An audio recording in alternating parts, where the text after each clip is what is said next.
Welcome to, or welcome back to, the Agatha May Detective Agency. I'm Agatha May, and in this video, I'll be answering some questions that you've left in the comments, as well as debunking some rumors. But first, I want to say thank you to Gina, not just for the super thanks, but also for saying that I'm a bundle of sunshine. Because now I'm just going to randomly start yelling that to my husband from across the house. It's the little things that keep the spark alive. So our first question is from Rick Brushett, Mortgage Mentor. Did Bernie's wife stay with him after he abused his 6-year-old daughter? Bernie Kennerson was Solid Rock Church's night pastor, and while in the Army in 1992, was court-martialed for indecent acts with his 6-year-old daughter. Thankfully, his wife did divorce him, and their divorce was final the year after he was found guilty. MEJC says, Agatha, you rule breaker. I thought all the artwork was created by you. This question stems from me placing a fair use statement at the beginning of one of my videos. I am a rule breaker, but I make all of my own graphics using purchase clip art, my own digital art, as well as images from my collection of vintage graphics. I added the fair use disclaimer as a measure of caution after my new bestie for the resty, True Crime Re, had one of my videos taken down. A couple of others had something to say about that video as well. User ZQ wrote, "Can't believe they had your video taken down for infringement. Way to keep your focus, pure guys, which is bringing awareness to Mica." And Livin' the Dream on the Homestead asked, what happened to the video of JP accusing Mica of cheating? I started watching it and now it's gone. So True Crime Re had my video taken down for copyright infringement, which it wasn't, and she allowed others to keep it up.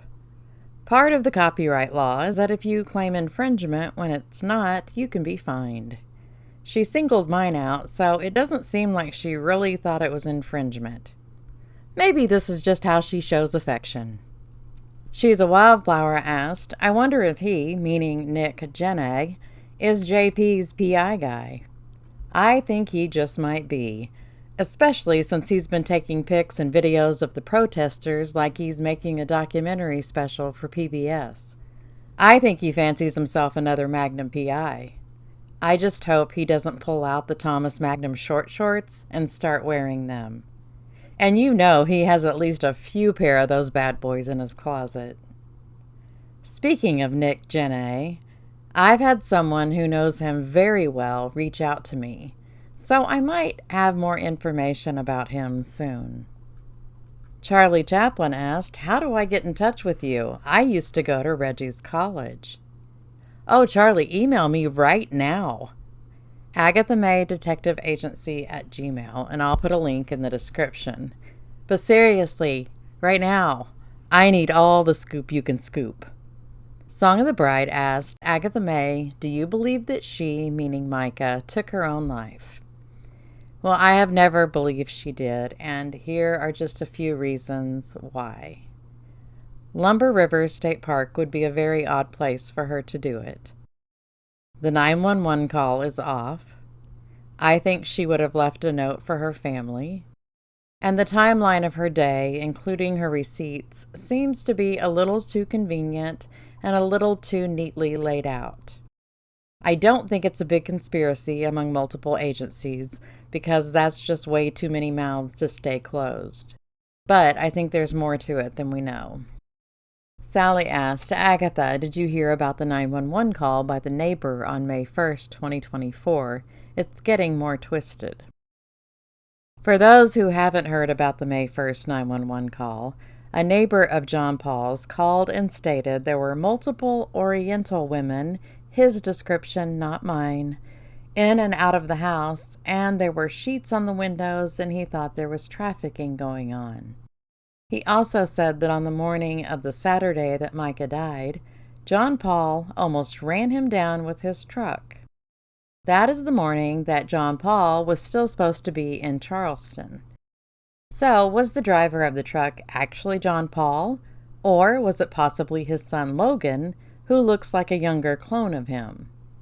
And if you think Logan's photo looks like a mugshot, it's because it is. He was arrested for breaking a bottle over his wife's head. Well, he seems just as charming as his father. In any case, the police and the FBI are aware of the truck sighting. And I'm working on a video where I'll talk more about that 911 call. Greg Matz asked, why does JP keep touching his nose? Is he checking to see if his nose was growing? It appears to be a sign of extreme nervousness. I think it could be a nervous habit, or drugs. Maybe it's his security nose. It could also be that he doesn't want to pay for rhinoplasty, so he keeps trying to push the tip of his nose down, thinking it will eventually stay that way. I would say that he touches his nose every time he lies, but if that were the case, he would have rubbed it completely off by now and would be walking around looking like a dollar store Voldemort.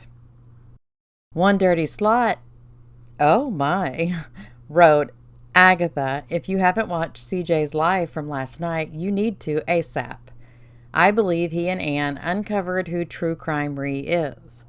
They also pulled up a new website that Coastal, aka Dominion, aka Destiny, aka Adrienne, created literally yesterday.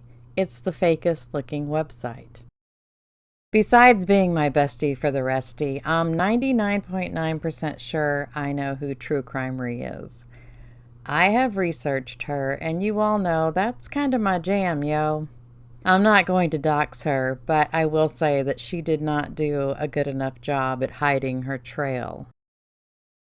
Destiny Dutton is the world's worst investigative reporter who tried to pass herself off as Adrienne Fisher so she could get interviews with the protesters at Solid Rock Church.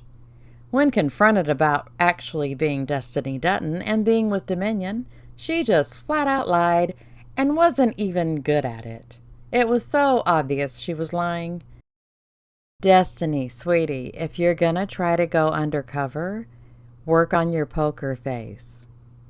Destiny claimed to be from Coastal Life Media and had a badge with misspellings on it. I have found so many documents, letters, badges, etc. with the misspellings in this case. Can none of these people spell?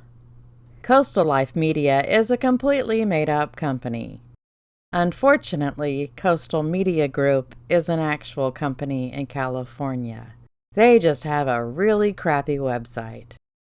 I mean, bad enough that I was already grabbing screen caps like they were free slices of cheesecake because I was thinking the website was just something Destiny had thrown up overnight.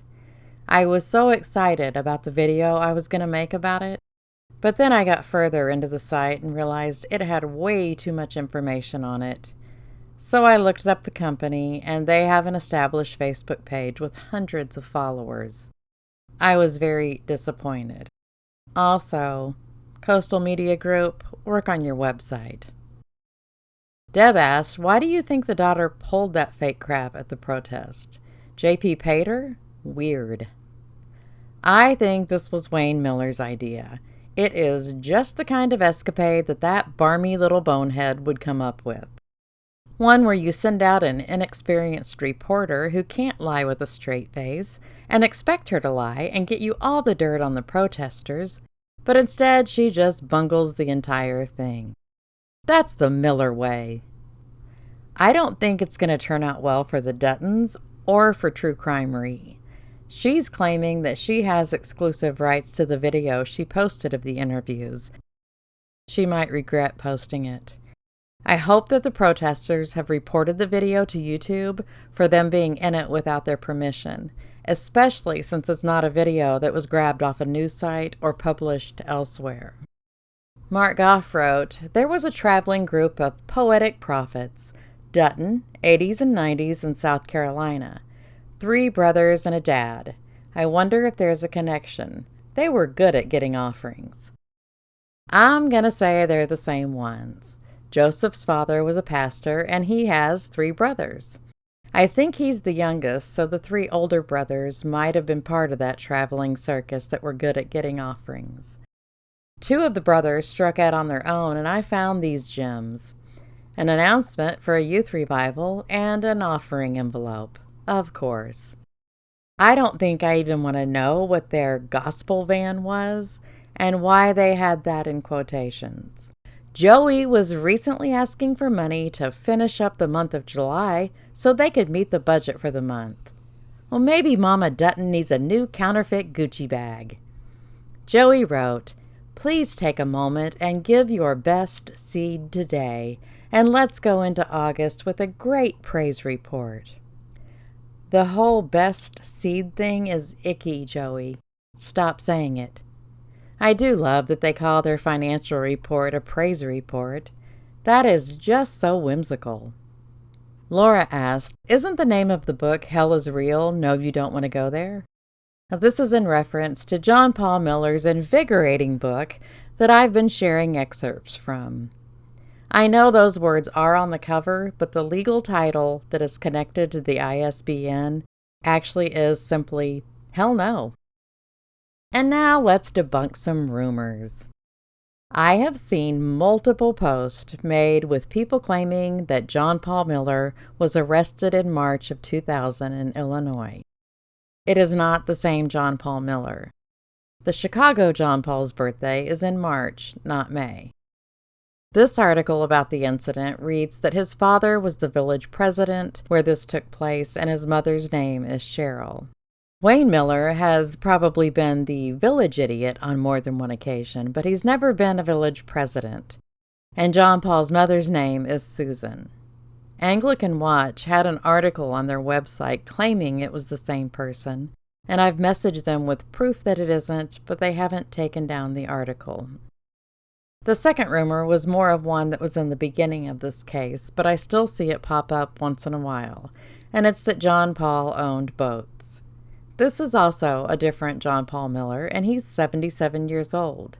He is listed on the Horry County tax records as having several boats with tax payments severely overdue. Another rumor floating around the groups is that John Paul purchased a condo with some woman named Rochelle. This is yet another John Paul Miller.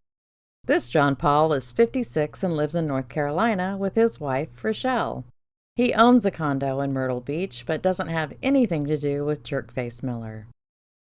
There are a lot of John Paul Millers in the Carolinas. It's almost like it's not a very original name. And the final rumor is that Solid Rock Church has had its elders and trustees controlling the finances since 2015. I just saw this one in a Facebook group the other day, so it's relatively new. According to the affidavit that John Paul's first wife, Allison, recently filed with the court, after getting caught having an affair with Mica, John Paul agreed to having overseers in the church as part of his reconciliation, and he did send a letter out to the congregation stating such. But John Paul decided that the new bylaws were just a bunch of crazy talk, and he reverted back to having control over everything at the church because he wants to control everything he possibly can. Well, aren't we all not a bit surprised by that? Please leave any burning questions or not burning questions, and I'll get to them in our next Q&A. I just want to take the time to say that I think my viewers are the best. I don't care what anyone else says. If they say their viewers are better, they're great big fat liars. Thank you so much for watching and commenting and all the things. Until next time, stay safe and be happy.